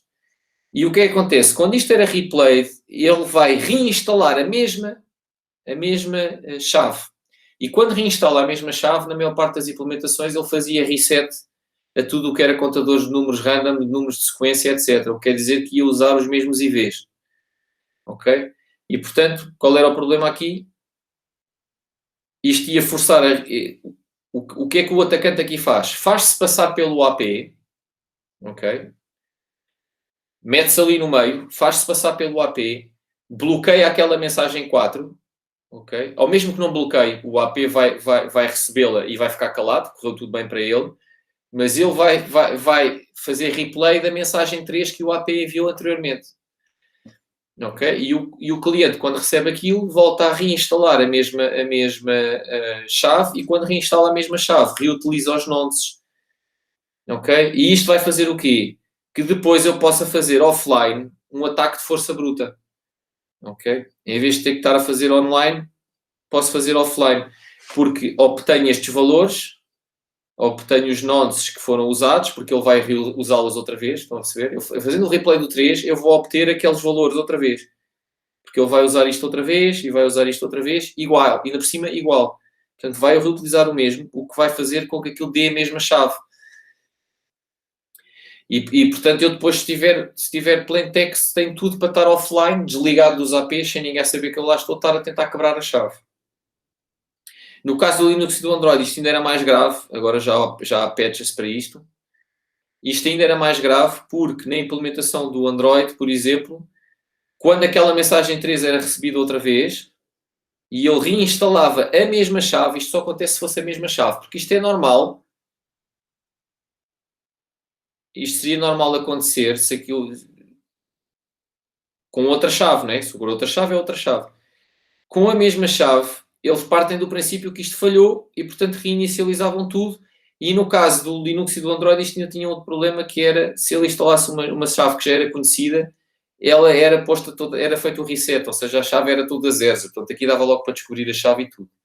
Portanto, isto, entretanto, já foram resolvidas várias destas coisas, nomeadamente nas implementações. Já não se deixa, quando se recebe aquela mensagem 3, vai-se verificar se a chave que lá vem já existe ou não. E se já existe, já não se faz nada disto. Já não se vai reinstalar outra vez, já não se vai pôr os nodes outra vez a zero, nem nada disso, só se a chave for diferente. Porque a ideia daquilo é, se o hack falhar, ele não vai mandar a mesma chave, vai mandar outra. Vai tentar fazer aquilo outra vez, com outra chave. Ok? Enviar duas vezes não era suposto. Era suposto, quando aquilo falha por causa de perdas, ele mandar outra, fazer aquilo outra vez, para depois ver se já recebe o eco para a segunda.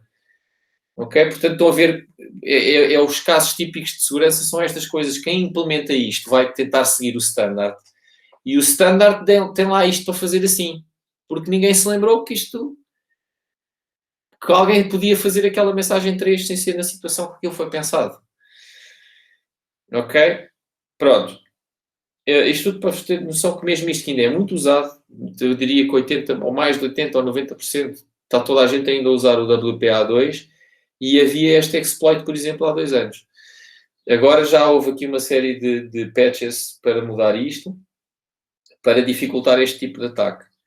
Outra coisa que não é segura, pelo mesmo motivo, é o WPS. Eu, por acaso, nunca usei muito o WPS. O WPS é para devices que não têm ecrã nem teclado, ok? Tem a ver normalmente com coisas de IoT, para eu poder ligar aquilo à rede Wi-Fi. Então tem só um botão e o processo para fazer aquilo é diferente deste e ainda é menos seguro, ok?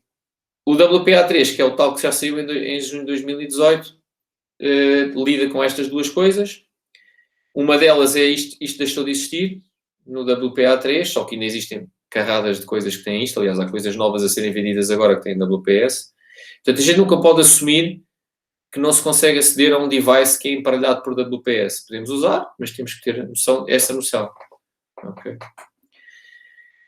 Qualquer pessoa que esteja no alcance do nosso Wi-Fi pode aceder àquele device. Não podemos assumir que não, que aquilo é seguro. O WPA3 substituiu isto por um esquema diferente, em que temos que usar um terceiro aparelho que tenha ecrã para pôr a password.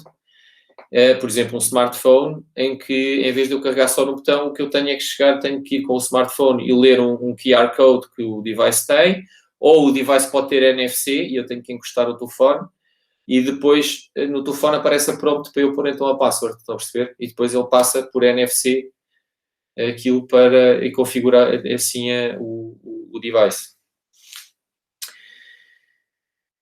Também se trocou aquele protocolo que nós estivemos a ver. No WPA3 é substituído por uma coisa muito mais complicada que nós não vamos ver aqui, que é este Simultaneous Authentication of Equals, que já não permite a reutilização de chaves. Portanto, já não tem aquela história daquele four-way handshake.